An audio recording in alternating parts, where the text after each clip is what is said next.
Hello बच्चों, आज के इस वीडियो में हम आपको क्लास 8 का रेडियंस पार्ट 3 क्लास 8 का जो इंग्लिश बुक है इसका फर्स्ट चैप्टर आई वंडर जो पोएम है इसको पूरे बताऊंगा हिंदी मीनिंग के साथ। और इसका जो प्रश्न उत्तर है यहाँ पर देखिए क्वेश्चन आंसर, तो यहाँ पर आपको ये सब क्वेश्चन सॉल्व कर दूंगा। तो चलिए वीडियो को शुरू करते हैं। तो जैसे कि चैप्टर का शीर्षक है आई वंडर का मीनिंग होता है मुझे आश्चर्य है। There are many things that we wonder at, कई सारी वस्तुएं हैं जो हमें आश्चर्य में डाल देती है। Tell your class some such things that you have often wonder at, अपने क्लास में कहिए अभी तक आपको जितने भी चीज़ आश्चर्य में डाला है। जैसे कि पोयम है, I wonder why the grass is green and why the wind is never scene, अर्थात मुझे आश्चर्य है कि घास हरी क्यों है और क्यों हवा दिखती नहीं है। I wonder why the grass is green and why the wind is never scene, मुझे आश्चर्य है कि घास हरी क्यों है और क्यों हवा दिखती नहीं है। Who thought the birds to build a nest and told the trees to take rest. Who thought the birds to build a nest? किसने पक्षियों को सिखाया घोंसला बनाना, किसने पक्षियों को सिखाया घोंसला बनाना। And told the trees to take rest, और पेड़ों को कहा आराम करने को। Who thought the birds to build a nest and told the trees to take rest, अर्थात किसने पक्षियों को सिखाया घोंसला बनाना और पेड़ों को कहा आराम करने को। ओह when the moon is not quite round, where can the missing bit be found? इसका मतलब हुआ ओह चांद जब पूरा गोल नहीं होता है, where can the missing bit be found, अर्थात कहाँ जाता है उसका वह टुकड़ा। Who lights the stars, कौन प्रकाशित करता है तारों को। When they blow out, जब उनकी चमक बुझ जाती है, blow out मतलब बुझ जाना। Who lights the stars when they blow out, कौन प्रकाशित करता है तारों को जब उनकी चमक बुझ जाती है। And makes the lighting flash about, कौन बिजली को चमकाता है। Who paints the rainbow in the sky, कौन इंद्रधनुष रंगता है आसमान में। And hang the fluffy clouds so high, और हल्के बादलों को टांगता है कौन ऊंचे आसमान में। Why is it now do you suppose, ऐसा क्यों लगता है तुम्हें। That dad won't tell me if he knows, पापा नहीं बताएंगे मुझे यदि वे इनका कारण जानते होंगे। तो बच्चों ये पोएम ख़त्म हुआ, अब इसका हिंदी अर्थ भी ख़त्म हुआ। अगर आपको प्रॉब्लम है तो आप कमेंट बॉक्स में लिख सकते हैं। अब चलिए इसका प्रश्न उत्तर सॉल्व करते हैं। इसमें 4 क्वेश्चन ऑरली है और 4 क्वेश्चन जो है जिसका 50 वर्ड से अधिक में उत्तर देना है। फर्स्ट क्वेश्चन है what things in the first stanza tell you that the poet is curious. Answer इसका होगा the colour of the grass, not seen wind, the making of birds nests and the trees in rest.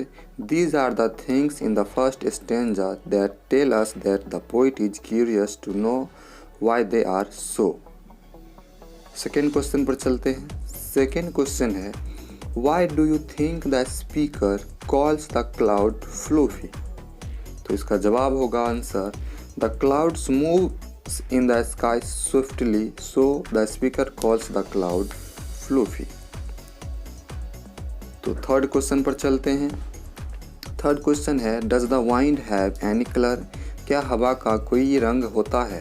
तो इसका answer होगा no wind has no colour, नहीं हवा का कोई रंग नहीं होता है।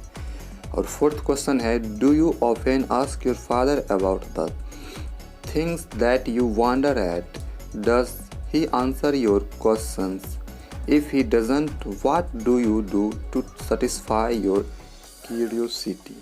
तो इसका आंसर होगा I also ask my father about the things I wonder at, my father answers my questions, if he doesn't know some questions answer he tells me to ask it from others. To satisfy my curiosity, I ask such questions from my teachers and other elderly persons. तो ये fourth question का जवाब था और ये चारों question B.1.1 का था। इसके बाद हम जानेंगे B.2.2 का क्वेश्चन, उसमें भी टोटल 4 क्वेश्चंस हैं। तो आप वीडियो को लास्ट तक देखिएगा। तो चलिए अगला प्रश्न पर चलते हैं। जैसे कि मैथ में चैप्टर 9, चैप्टर 2, उसके बाद चैप्टर 6, 6.1, 6.2 ये सब देखने के लिए आप चैनल पेज पर जा सकते हैं। धन्यवाद। अगला प्रश्न B.2.2 का है। Answer the flowing questions in not more than 50 words.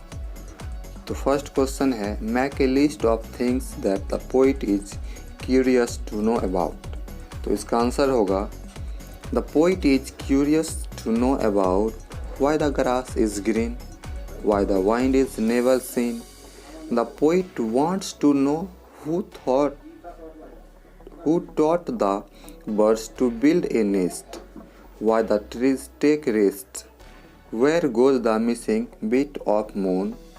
He also wants to know about the lights of stars, about lighting's origin, how comes rainbow and the fluffy clouds up in the sky.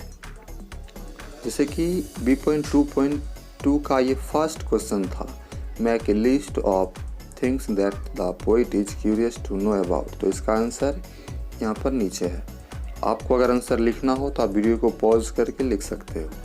Next question है B.2.2 का second question, who do you think is I in the poem, a child or an adult, give reason for your answer.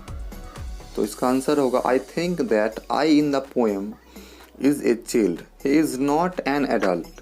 The questions that rise in his mind are the questions of a child, a curiosity. Adults don't ever think of such questions. So I agree to the point that the speaker I of the poem is a child. तो ये 2 number का question था। Third number का question जैसे कि What opinion do you form about the speaker? Answer. इसका answer होगा, In my opinion, the speaker is a child of high mental level. He is intelligent. His mind is full of queries and questions. Next question और 4 का question है, What does the question in the end suggest about the speaker's attitude towards his dad? इसका answer होगा, the question coming in the end of the poem suggests that the boy is undeceived. He is not sure that his dad knows the answers of his questions, and even if he knew it, it was doubtful that he would answer to his questions, his queries. तो ये 4 question था। अब चलिए ये ख़त्म हुआ B.2.2 का। अब ट्रू और फॉल्स पर चलते हैं। तो अगला है, based on your reading of the poem से whether the following statements are true or false. तो एक में है the shape of moon is fixed, false होगा। 2 में है the birds make their own nest, true. और 3 में the rainbow is not always colourful, false होगा। और 4 में the stars do not give light, ये भी फॉल्स होगा। तो ये हम तीनों टाइप का जो क्वेश्चंस था चैप्टर में आपको बता चुके हैं। तो ये वीडियो ख़त्म हुआ। अगर आपको ये वीडियो वाकई अच्छा लगा या आपके काम का था, आप इस वीडियो को लाइक करें और इस चैनल को सब्सक्राइब करें। धन्यवाद।